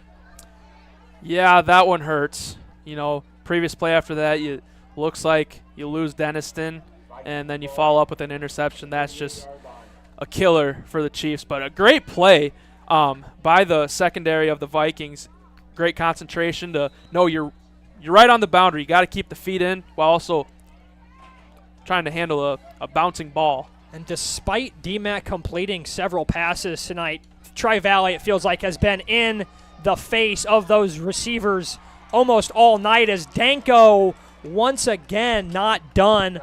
Cross the middle, good ball from Traugat. Once again, he hooks up with Danko, and the junior is into Chiefs territory across midfield. They're just going to keep giving it to him.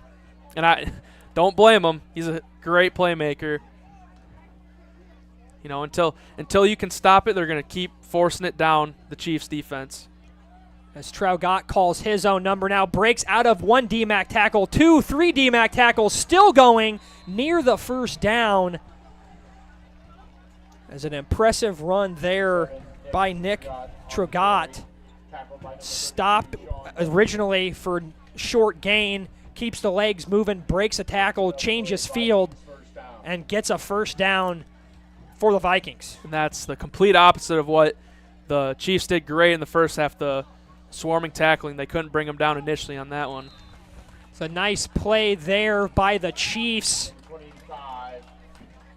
as Semlo is buried in the backfield. Adam Malachi credited with the tackle in the backfield there. Nice play on defense from Dee-Mack after 2 straight first downs. Yeah, I feel like the Vikings are going to take their sweet time now with the ball. Under 8 minutes to go here in the fourth quarter. They'd like to just see a long, long drive that could end with a dagger of a touchdown. Going to see that play clock be as near to 0 before they snap the ball every time. But these Chiefs still fighting as they rock Traugo in the backfield there. Another tackle for loss there by the Chiefs defense. Yeah, Adam Malachi on that tackle, and they're not going to quit until that clock says 000. The senior defensive lineman, another tackle for loss there, and all of a sudden Tri-Valley, after 2 straight first downs, goes backwards, finds themselves in a 3rd and 16 here at the Chiefs' 35-yard line. Got to feel like Danko's getting the ball here. Let's see if the Chiefs have an answer here as Tri-Valley calls a timeout. They want to talk things over here before a important 3rd and 16 play here. Yeah, it's a crucial one. Keep the clock rolling. But they don't really have to feel the pressure of, needing to score here. So just look, see if you can draw up something in the sand maybe. Throw it back to a little backyard football. See if something can work for you. And if number 1's in the equation, more often times than not, the answer to that question gonna be yes, as the Chiefs had an answer for Danko in the first half. Have seemed to have lost the answer here in the second half as he's gotten behind the secondary for a couple of big, long receptions, one of them for a touchdown. Let's see what the Vikings dial up here on 3rd and 16. And it's just a run to the outside to Filarski, and he gets back to the original, past the original line of scrimmage to bring up 4th down. Dane Lowry on the tackle. 4th and 8 here for Tri-Valley. Offense staying on the field. Yeah, they went back to Filarski, see if he could get another long run like he did in the first half. That set up the first touchdown drive. Just, set up here a 4th down play, a little more manageable. Cut the distance in half, effectively 3rd and 16 to now 4th and 8. As Tri-Valley looks to remain perfect on the year in 4th down conversions. Came into the game 7 for 7, got one earlier, 8 and 8. As Traugo wanted to pass, doesn't, cuts up the field, back toward the Viking sideline. He's still rumbling around down there inside the 10-yard line. Quarterback looked like he wanted to throw, aborted the mission almost immediately, and pays it off with some green field and moves the chains for another first down. Very impressive play right there by Tragot to tuck it and just go. Just plants the foot left and right all the way down near the 10-yard line. You talk about some quick decision-making there by the quarterback. Saw nothing was open, went to plan B, which was his legs, and plan B worked out very well for Tri-Valley. They're back as that is Semlo one more time as he looks to get in the end zone for his 3rd touchdown of the night. Yeah, can Semlo go for the hat trick? Definitely will be looking for it. Points, as you mentioned, hard to come by in that first half, just 7-0. in favor of Tri-Valley. Each team added a touchdown in the third. Semlo had another rushing touchdown. Denison found pay dirt on a receiving touchdown just before the end of the third quarter. And then Danko with a quick response from Traugo, as Danko has another catch and he's into the end zone. 2 touchdowns for Danko, 2 touchdowns for Semlo, as Tri-Valley starting to flex their muscles here a little bit in the fourth quarter. Danko finds 6. Yeah, and that one feels like it might just do it in this one. Danko proven yet again his versatility on this offense and putting up a spectacular game here in Dee-Mack. His 6th touchdown on the year for Danko. The versatile weapon for these Vikings has had himself quite the Friday night to go along with teammate Josiah Semlo.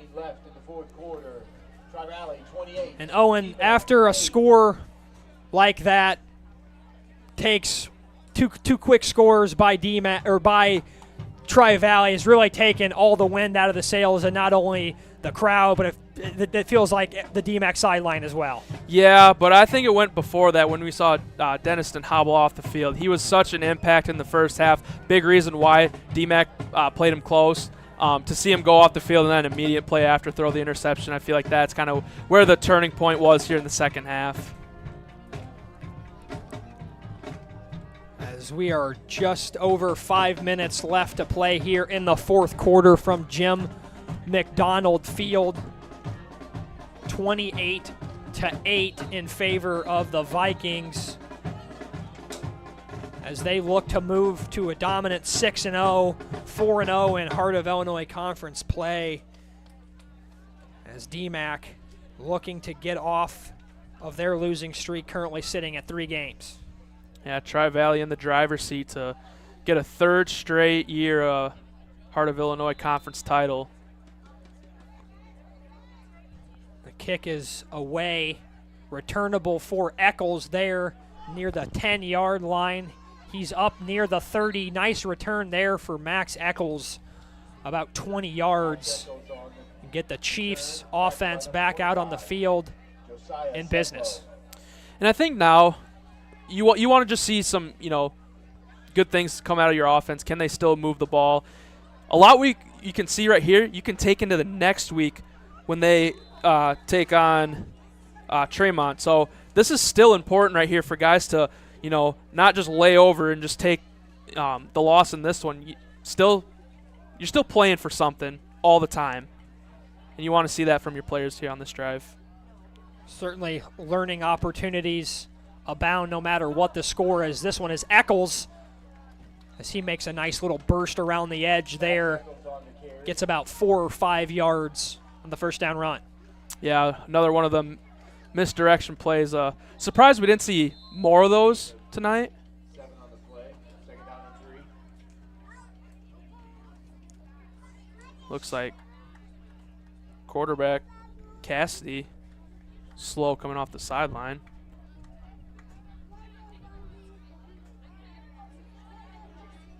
They're already down 1 quarterback. Chuck Hathaway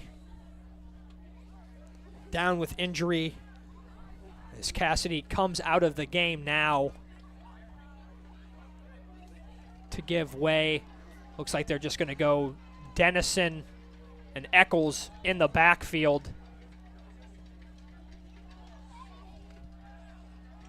as there is Max Eccles on the direct snap, takes it up the gut, close to a first down. And they will give him the first down. Nice run there by Eccles, fighting for every yard, working hard to get that first down. Yeah, nice job on his end to keep the chains going, and maybe they can finish off this game with a touchdown. That'd be something positive that you can take into next week, into the practices, and then at Tremont. Certainly, and also looking at that offensive line, you'd like to have a clean drive from them here. They've had some tough penalties tonight that have put Dee-Mack in some precarious situations, as Sean Denniston now up the middle on first down. The big sophomore gets 9 yards. That was a fun play right there. Kind of had your two guys in the backfield kind of act like the snap was going to go over their heads, but there was Sean Dennison right there, up the middle, 9 yards. Yeah, there's a lot of moving parts on the field tonight. Both these teams love to put their players in motion, try and play for some matchups, get them out in space with some blockers out in front. As you see Dennison there, finds a hole as he breaks through one tackle and gets a Dee-Mack first down. It's nice to see that he's back in this ball game. You know, that could be a good sign that he could be good to go for next week's game. Because now, assuming the score stays as is, this is going to be their 4th loss, and it's going to put them into that position that they were last year. 4 losses. It's do or die now. Backs are against the wall. They responded really well to that adversity last year. As you mentioned, Owen with 4 straight wins after starting the year 0-4. Playing with the backs against the wall, certainly a comfortable spot for the Chiefs, as there is Dennison bowls over, or Lowry bowls over a Viking defender on the sideline for a first down, as Dee-Mack doing a really nice job here on this final drive of getting some positive yards, positive plays, moving the ball. Lowry using his best as a 6'1", 220 frame to put on his best Derrick Henry impression right there. I mean, he just ran him over. Got some oohs and ahs from this Chiefs crowd as the hard-running sophomore dropped the shoulder. They have a timeout here for Tri-Valley as they are leading 28-8 here in the 4th quarter. Dee-Mack driving, though, trying to add another score here before the end of the game and be just the second team to score 14 points on these mighty Tri-Valley Vikings. The only other team to do so was Clinton back in week 2, 34-14. As that is the highest score this Vikings defense has allowed this year. Yeah, not many teams have been able to put up points on the Vikings offense, and they proved it again tonight, only allowing 8. You know, a great approach that they have is that bend but don't break. You can give up those long drives, but when it matters in the red zone, they came up big. Got turnovers on downs, and that carried over to the offense, put up 28 points. You know, my coach in high school always said, you know, make them. The best thing you can do on defense is make them snap it again. Don't give up any big chunk plays, long plays. Always make them snap it again. You never know what can happen, and that's certainly been a successful philosophy for Tri-Valley as well. As Here, Bishop's name again. The big defensive linebacker for the Vikings. It's been everywhere on the field tonight on the defensive side as Dennison working behind that offensive line to find a hole. Finds a small one, maybe gets 2 yards. Going to bring up 3rd and short here for the Chiefs. Yeah, I think we're going to have 2 back-to-back up-the-gut kind of plays here if they can't get it here on 3rd down. As Cassidy calls his own number, the big quarterback rumbles across the 20-yard line for the first down. As Dee-Mack continuing to move the ball here in garbage time against Tri-Valley. Cassidy has done a great job, you know, filling in at quarterback these days. Not easy filling in the role for Hathaway, but he's done a fine job. As Cassidy up the middle once again, slung down. As there's 65, Jacob Bischoff yet again on the tackle. As I've reasoned, we've heard his name at least 12 times tonight. You know, the big name players have shut up to play tonight. Owen for Tri-Valley, Danko, Bischoff on defense, and then you throw in a contribution from Josiah Semlo, and this really is a complete scary team. Yeah, they're rolling and rolling fast here at the home stretch of the regular season into the playoffs. Semlo did a great job tonight filling in for Klein, who, he's got 16 rushing touchdowns in the first 5 games. That is insane. So for him to have 2 touchdowns tonight in his role, outstanding job to Semlo. Looking like video game numbers almost as Eccles gets the handoff there from Denniston on the end around is no avail there. Tackled almost immediately. And Owen, when I was looking through the Tri-Valley, IHSA thing on the football playoff, Tri-Valley, it's a team the last 15, 20 years you've heard a lot about, and if it feels like it's kind of out of nowhere, it really because it is. I mean, they have had 21 playoff wins since 2012, 2013, all of those under head coach Josh Roop. So the turnaround that he has had on this program has really been exemplary. In an ever-changing kind of revolving door when it comes to high school football, one thing that remains consistent is Tri-Valley always being in there. Death, Texas, Tri-Valley in the playoffs doing well. And it almost feels weird to not see them in the playoffs. They made 11 straight from 2008 to 2019 before 2 down years, if you want to call it, 4-5 in 1920, and then obviously in the COVID year 2020, 2021, just 2-1 in the 3-game spring schedule. So a couple of, I say, quote, down years for Tri-Valley, and any other team in Central Illinois would take a 4-5 as a down year. Right. I mean, and some players and teams are just like that. They have a down year. That can be, a best year for some other players and teams.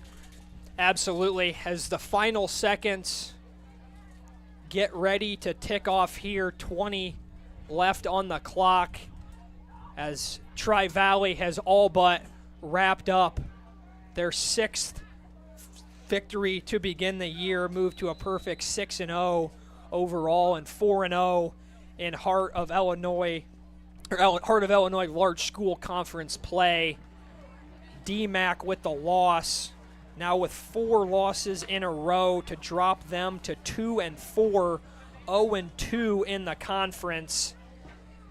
And really, Owen, for about 3.5 quarters, Dee-Mack was really nipping at Tri-Valley's heels. They kept it as scrappy and as close as they could before Tri-Valley just flexed its muscles, got a couple explosive plays, and really put this one out of reach. Yeah, they were just like that annoying little pest bug that it's sticking around and you can't just get rid of it.